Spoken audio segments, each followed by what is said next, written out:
I think it's just vapor. Vaping is safer than smoking, isn't it? One vape pod has as much nicotine as one pack of cigarettes. Get your head out of the cloud. Talk to your kid about vaping. Visit talkaboutvaping.org. Brought to you by the American Lung Association and the Ad Council. From the opinion pages of the Wall Street Journal, this is Potomac Watch. Texas Democrats flee the state to block the legislature from passing a voting and election bill as President Biden is planning a big speech on Tuesday to denounce such laws. Welcome, I'm Kyle Peterson with the Wall Street Journal. We're joined today by my colleagues, WSJ columnists Kim Strassel and Bill McGurn. On Monday night, more than 50 Democratic members of the Texas House of Representatives flew to Washington, D.C. That's enough to deny the legislature the quorum that it needs and essentially grind the legislative process to a halt. Here is what Chris Turner, the chair of the Texas House Democratic Caucus, said at a press conference at Dulles Airport after landing. Quote, "It breaks our heart that we have to do it, but we do it because we are in a fight to save our democracy," unquote. Maybe that's the place to start. Kim, what do you make of that kind of rhetoric? I mean, are we in an existential fight for democracy here? I think not. And unfortunately, what this actually is a continuation of a tactic that we're sadly seeing happen more often. I would note that this is not the first time this has happened in Texas. In 1979, there were Democratic state senators who fled to stop a legislation that would have created separate party primary days. In 2003, House Democrats in Texas fled to Oklahoma to try to block a redistricting plan that was going on. 2011, you may remember, Wisconsin Democrats fled to try to stop a union reform bill that Scott Walker was proposing. And just in the last couple of years, we've seen Oregon Republicans fleeing their state to try to block a whole raft of proposals from state Democrats, including climate reform. So we're seeing this, and what Democrats choose to claim as an existential moment is in fact legislation that, if you were to measure it under the recent ruling from the Supreme Court just in the last weeks over an Arizona law, would be completely legal and constitutional.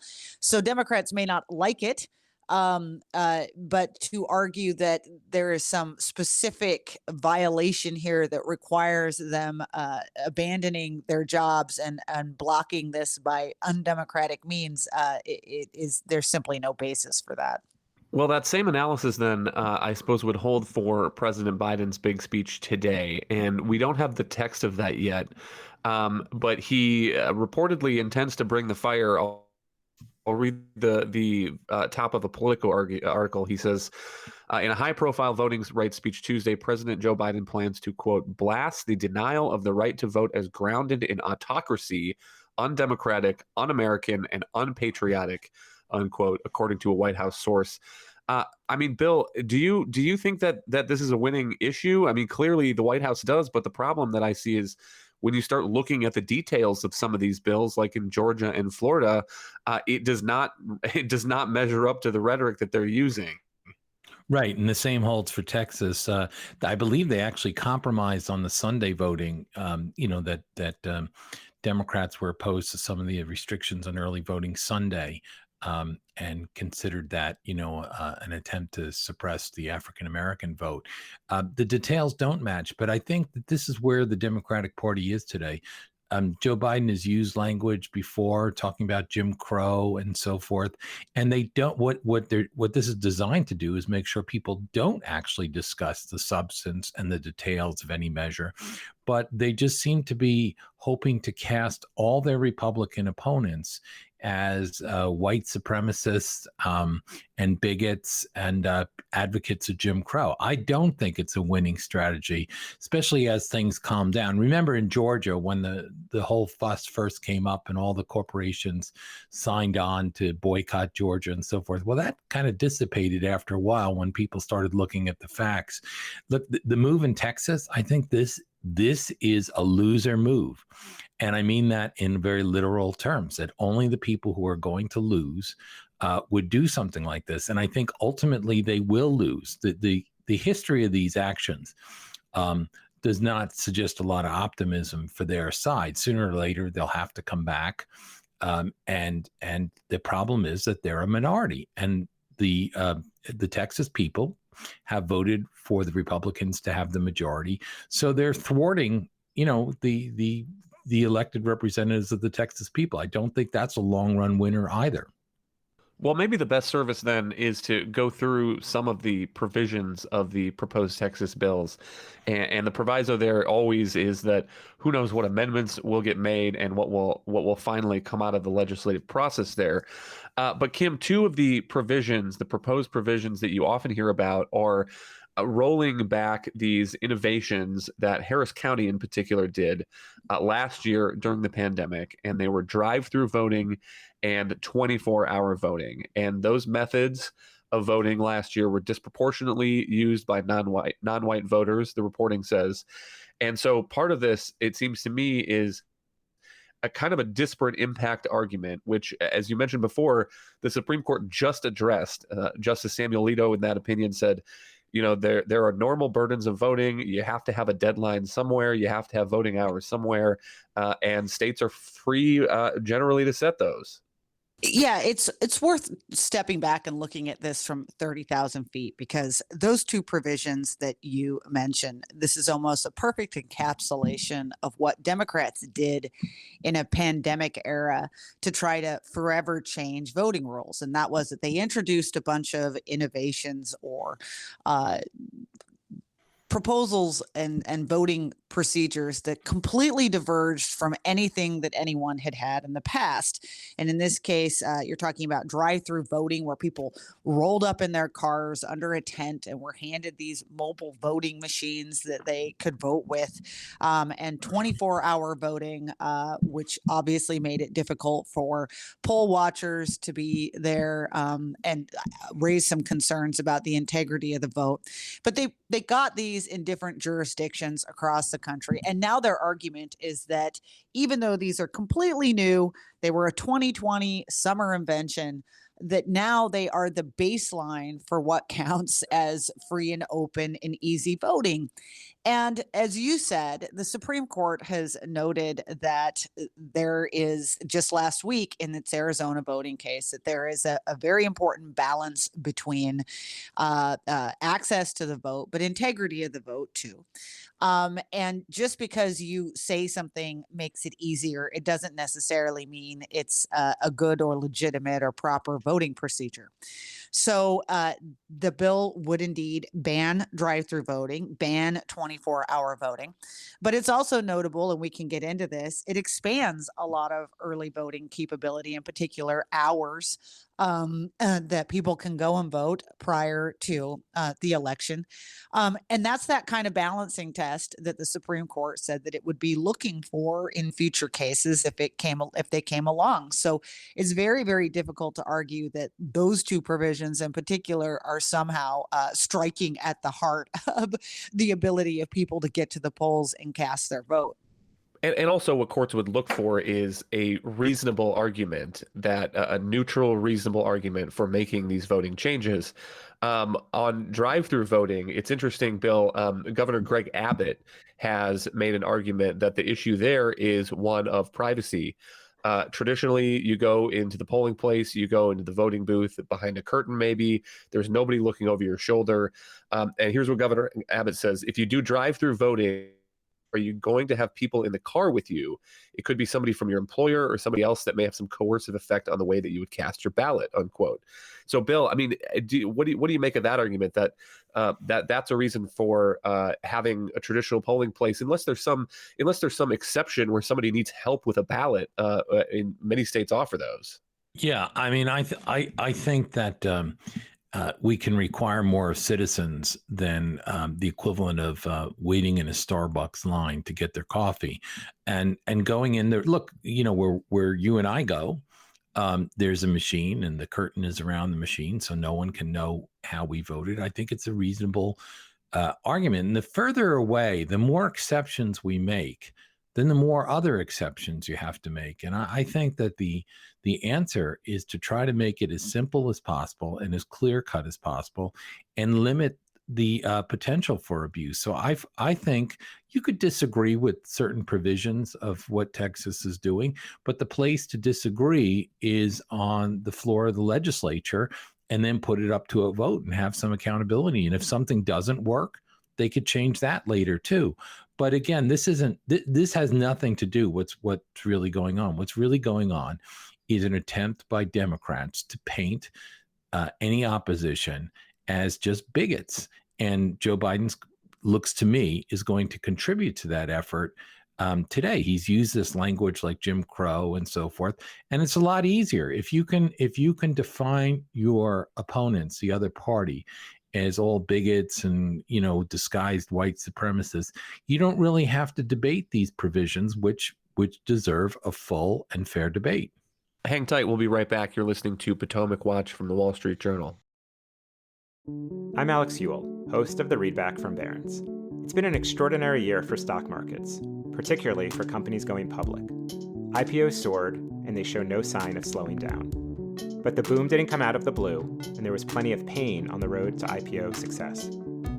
So how do you put a price on innovation? This season on the Readback, we'll find out. We're winding back the clock on a decade of IPOs, from Moderna and Facebook to Uber and Airbnb. The Readback is available wherever you get podcasts.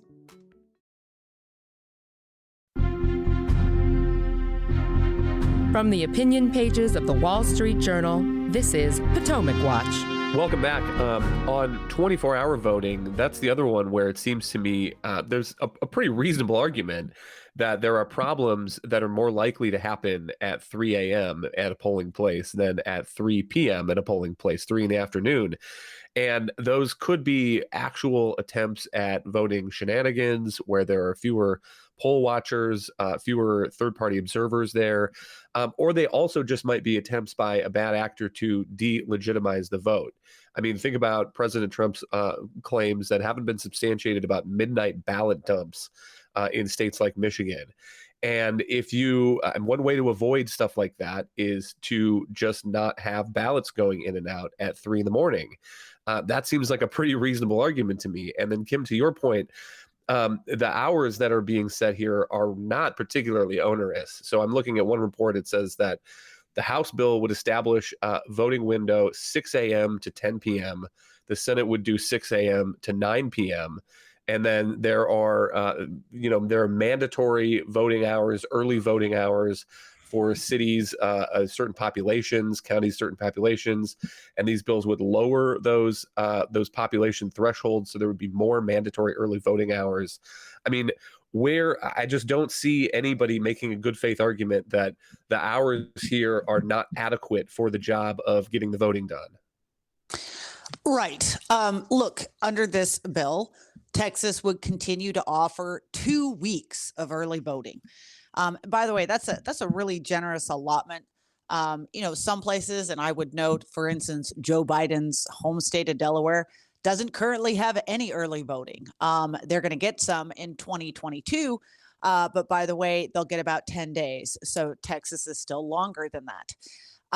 And just to go through those numbers that you were talking about, right now, in the current situation, counties with about 100,000 people must currently open their main polling places for 12 hours on weekdays and 5 hours on Sunday. And, under this bill, that threshold would drop to closer to about 30,000 people, those counties that would be required to then have their polling places open for those 12 hours on weekdays and also 6 hours on Sunday. And as Bill mentioned earlier, that one of the more controversial proposals the first time around this happened back in May was to put some restrictions on Sunday voting. And that was certainly seen as something that was going after African-American voters who often have a kind of souls to the polls tradition. They go to church and then they go to vote.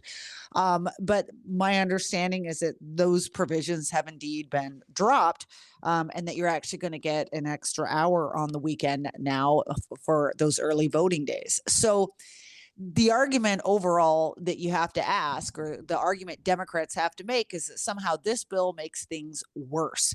And it's impossible to argue that. There are numerous ways to go vote, generous amounts of time beforehand on both the weekday and the weekends. And none of these provisions in any way, those are the expansions. And they might want to focus on some of the restrictions, but it's the totality of the voting regime that the courts care about in the end. One other last thought. There appears to be another concession here to Democrats in both of these bills. There's language that creates a process for voters who send in mail ballots that have a problem with them to then be notified and go back and fix the ballot. So if somebody forgot to sign their ballot or filled it out wrong, did something incorrectly, but the vote itself is valid, then this offers a way to fix that. And Bill, I mean, that seems like all to the good to me, as long as this process doesn't push the counting of the votes too far into the future, especially depending on how the mail ballot deadlines fall. As long as you don't end up still trying to fix ballots a week or 2 weeks after election day, as HR 1, this federal bill proposes, I don't have a problem with letting people fix their faulty ballots. Yeah, neither do I. Look, this was, again, this concession, if you want to call it, to Democrats. It was worked out by the legislatures, and the Republicans compromised on it and gave the Democrats more or less what they want on this. And that's the way the process is supposed to play out. But you can't enter negotiations on legislation, especially something this important. Enter the negotiations as the minority, get certain concessions, and then say, well, the whole bill is not what we want, so we're leaving town to deny you the ability to vote it through. I mean, that is just anti-democratic, and I don't see it as a winning position. I think it's going to end up coming back to bite the Democrats on this. They're sore losers, and again, it's not done in a vacuum. It's done in this atmosphere of trying to portray every Republican position as trying to reestablish Jim Crow. Well, the first question, I guess, is whether this strategy of walking out is going to work. This is the second time that this has happened in this legislative session, when the House Democrats in Texas walked out of the legislature in May. It was near the end of the session, and so they only had to be gone for a day or two, and then the session closes out, and they essentially block the bill. But here we're now in a new special session, and it runs, I think, through August 7th. And so they're pledging to camp out in Washington, D.C. if they need to until August 7th. Meanwhile, Governor Abbott is pledging that if any of these legislators set foot in Texas, they will be arrested. Here's what he said. Isn't this the most un-Texan thing you've ever heard? Texans running from a fight. He said, once they step back into the state, they will be arrested and brought back to the Capitol, and we will be conducting business, unquote. So, Kim, I mean, what do you make of that dynamic? Especially because Republicans, the legislature doesn't need to get all of these Democrats back to the chamber in order to conduct business. It only needs to get enough to get a quorum. So if some of these legislators try to come home and take care of some business and see their family, then they may end up getting this bill passed. Yeah. In addition to Governor Abbott's comments, the Texas State House, meaning mainly Republicans, today, in fact, just I think as we were speaking, voted 76-4 to send law enforcement to find and return absent Democrats, quote, under warrant of arrest if necessary, end quote. And now the likelihood that will happen while they are out of state is very low, because the likelihood that out-of-state law enforcement would do the bidding of the Texas legislature seems small, especially in Washington, D.C., if that's where many of them are. But as you mentioned, these special sessions run almost 30 days, and they only just began. And so they're looking at the prospect of having to stay out of the state for weeks just to run through this particular special session, which does end on August 7th. But then Governor Abbott has the ability to immediately call another one, and yet more. And so the question is, do they really want to live in D.C., for the rest of this year? I think add to that as well that this is House Democrats who fled. Apparently, there are Senate Democrats, state Senate Democrats, that did stay. And it looks as though maybe they were going to show up and they may do their vote, I think, starting today. And so if they manage to get a quorum in the state Senate and they manage to actually start work on this bill, that's only going to increase pressure on House Democrats to come back and be part of the process. So I'm not really sure if they think what they think the end game is here. As Bill mentioned, these kind of tricks and shenanigans don't have a great track record in terms of success. But they do tend to sour the public on you. There are polls out already showing that, a majority of Texans certainly condemn this particular process as a way of handling issues. And so they've got to look ahead too. Look, there's an election next year. Could this come back and become an issue in districts, marginal districts of theirs, where a Republican opponent says, hey, you can vote for me and I'll actually show up and do the job, or you can vote for that guy and he's going to be camped out in DC. I think there's some real political peril.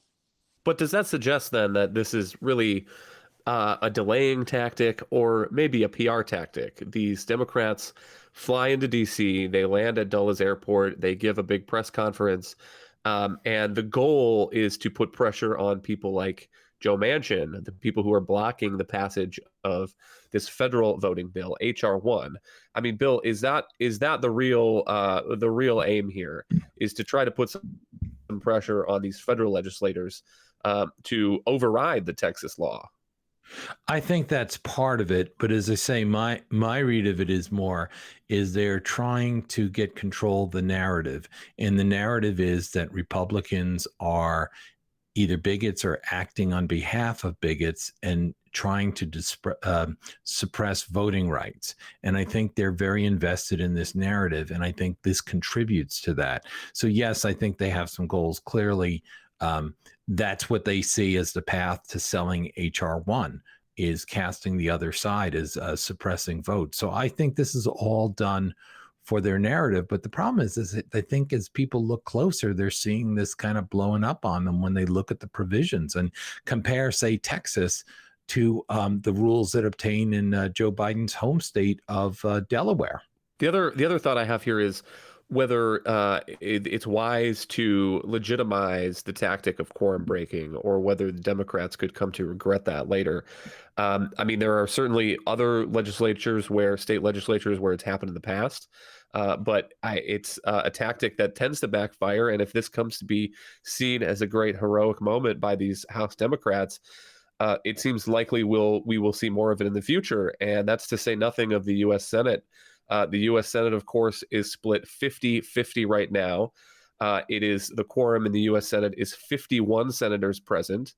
And importantly, as we discussed on a previous podcast, the vice president, who's the tiebreaker, does not count toward a quorum. And so if we really get to playing hardball here in the U.S. Senate, this is, Kim, a tactic that Republicans in the U.S. Senate could use to break a quorum.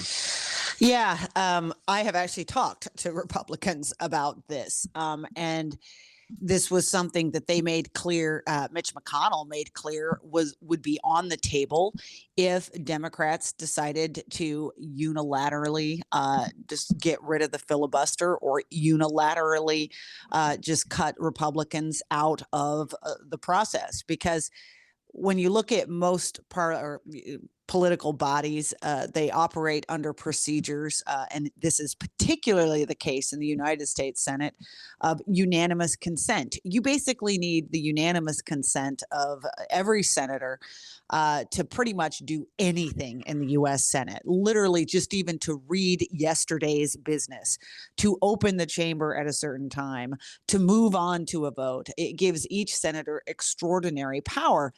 And most senators are willing to give up that power for those kind of routine things in the name of getting business done. But if you really decided that you were going to take it to one party and get rid of the filibuster, Republicans would have the ability to ball that place up for months and months over a single piece of legislation. And so that has also been on the minds, I think, of Democrats, in particular, guys like Joe Manchin, who talk about the need for bipartisanship, but they also understand the extraordinary dysfunction that could come to be in Washington if they were to use this exceptional slim majority they have, which is barely one at all. You basically have an even Senate to try to ram through some, let's be honest, incredibly massive and country-changing legislation. Thank you, Kim and Bill. Thank you all for listening. We'll be back later this week with another edition of Potomac Watch.